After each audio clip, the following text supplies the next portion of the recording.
¿Sabías que un militar condecorado acaba de recibir una bienvenida del narco tan cálida que incluyó amenazas de muerte, cadáveres y una lona impresa? Y que mientras eso pasaba, otro alto mando de tránsito fue acribillado saliendo del súper. No estamos hablando de ninguna película, pero esto está pasando y ocurrió esta semana en pleno 2025. En este video te vas a enterar de todo, pero primero, Mexicali, Culiacán y Cancún fueron escenario de 3 eventos que no solo parecen estar escritos por guionistas de Netflix, sino que exponen lo vulnerable que están nuestras instituciones de seguridad frente al crimen organizado. Y sí, todo parece conectado, pero también bastante desordenado, como el país mismo. Desde un teniente coronel amenazado públicamente por narcomantas, hasta un operativo asesinado con sus bolsas del mandado, y un triple homicidio en una zona residencial de Cancún.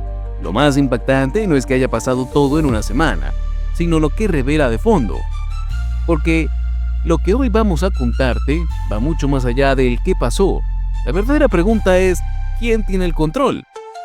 Y hablando de control, ¿qué tan mal están las cosas cuando tienes que colgar mantas para dejarle claro a un jefe de policía que aquí no se juega? Porque sí, eso fue lo que le pasó a Julián Leizaola.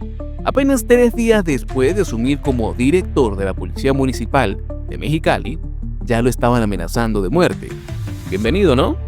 Y no fue una sola narcomanta, fueron 3, firmadas por el ruso, Poncho de la Lima y alias El Paloma. Y no eran precisamente mensajes de buenos deseos, directas, agresivas, vulgares, con nombres y apellidos, y mientras colgaban estas obras de arte textil, apareció un cadáver con huellas de tortura. Pura coincidencia, por supuesto, ¿no? Leizaola no es un improvisado, de hecho tiene un historial que da miedo para los malos. Es un ex militar, ex director de seguridad en Tijuana y Ciudad Juárez, sobreviviente de 2 atentados y paralizado de la cintura para abajo desde 2019 tras un ataque armado. El tipo literalmente se ha jugado la vida y ahora, a sus 65 años, regresa al ruedo, porque claramente no aprendió a jubilarse tranquilo. La alcaldesa de Mexicali dijo que no es la primera vez que pasa algo así. ¿Y eso ya lo hace normal? Mientras la Fiscalía del Estado dice que va a investigar, la pregunta real es, ¿cómo esperaban que reaccionara el narco con alguien como Leizaola al mando? Porque si creían que iban a enviarle flores, alguien no ha leído las noticias últimamente. Pero aquí hay algo mucho más profundo. ¿Por qué precisamente ahora? ¿Y por qué Mexicali, esa ciudad fronteriza donde los tacos son buenos y los carteles mejores organizados? Aquí no hablamos de cualquier amenaza, hablamos de los rusos, los mismos que antes operaban en Sinaloa, pero que ahora han hecho de la frontera norte su nuevo hogar de caos. Los rusos no son una banda cualquiera, son una decisión del cartel de Sinaloa que sigue leal al Mayo Zambada, ahora representada por su hijo. ¿Y por qué huyeron de Sinaloa? Porque no se llevan bien con los chapitos. Ya sabes, peleas familiares que terminan en ejecuciones y desplazamientos armados. Actualmente los rusos mandan en Mexicali y San Luis Río Colorado.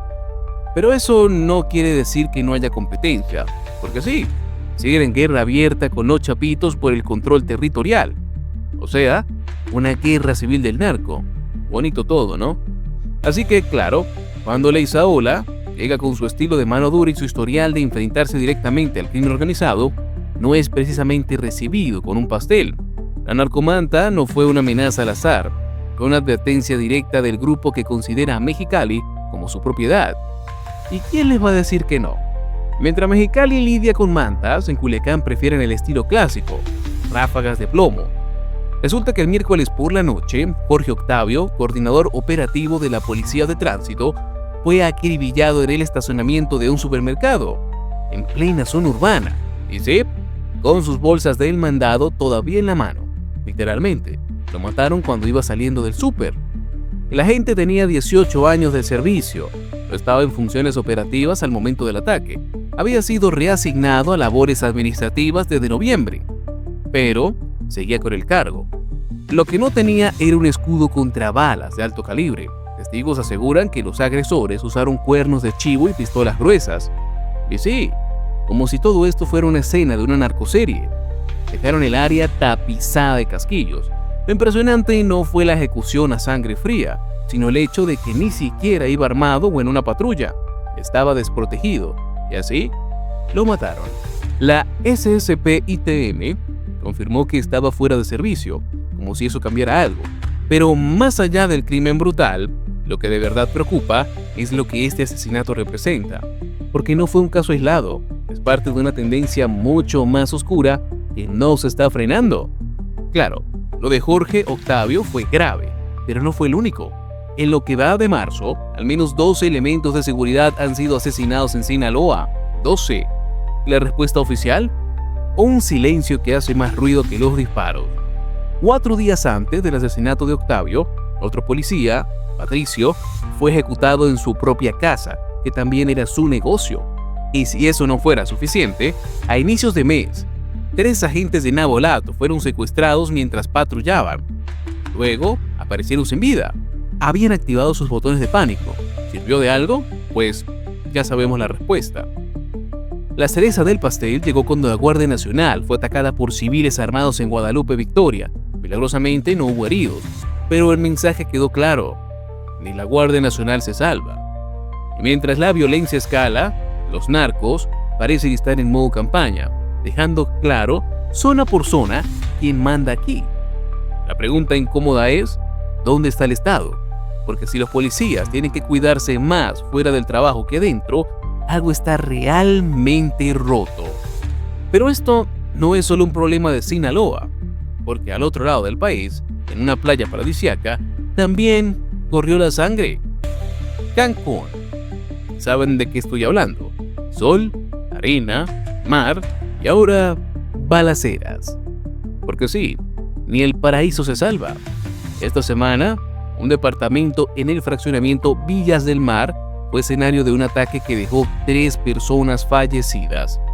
Narcomenudeo, dicen, porque si vas a morirte, que sea en un Airbnb, con vista al crimen organizado, ¿no? Los hechos ocurrieron en la Supermanzana 251, y los vecinos fueron quienes alertaron a las autoridades tras escuchar múltiples disparos. Cuando llegaron, encontraron los 3 cuerpos sin vida dentro del inmueble. Entre ellos, se cree que había una mujer, aunque todo está envuelto en este halo de misterio tan típico del crimen organizado. La Fiscalía de Quintana Roo dijo que la primera línea de investigación apunta al narcomenudeo. Y lo dicen como si eso explicara todo, como si saber que el motivo fue droga lo hiciera menos brutal, menos impune. Ese mismo día, en el estado, se registraron 5 homicidios dolosos. Y para ponerle la tapa al ataúd, un día antes, un adolescente murió en un incendio en otra colonia. Aunque en este caso, las autoridades descartan que haya sido un ataque. Conclusión, ni el Caribe tiene descanso. Pero lo peor es que ya ni siquiera sorprende. Y eso, en sí mismo, es la verdadera tragedia. 3 ciudades, 3 tragedias y una sola constante. El narco no solo sigue aquí, está más cómodo que nunca. Mientras la violencia se multiplica y los cuerpos se apilan, el discurso oficial parece más enfocado en minimizar que en resolver. ¿Cuántos agentes deben morir para que alguien se atreva a cambiar el guión? Ley Saola, con todo su historial, representa una amenaza directa para los grupos criminales, pero también es un termómetro. Si a alguien con su perfil lo amenazan abiertamente y no pasa nada, ¿qué mensaje se está mandando? En Culiacán, los operativos son carne de cañón. En Cancún, el narcomenudeo ejecuta como si fuera cartel de exportación. En todo el país, la indignación dura lo que tarda otro ataque en ocupar el titular. ¿Soluciones? Muchas. Voluntad, bastante poca. Porque no solo es un tema de seguridad, es una crisis de poder. Una donde los jefes del narco tienen más autoridad que cualquier secretario.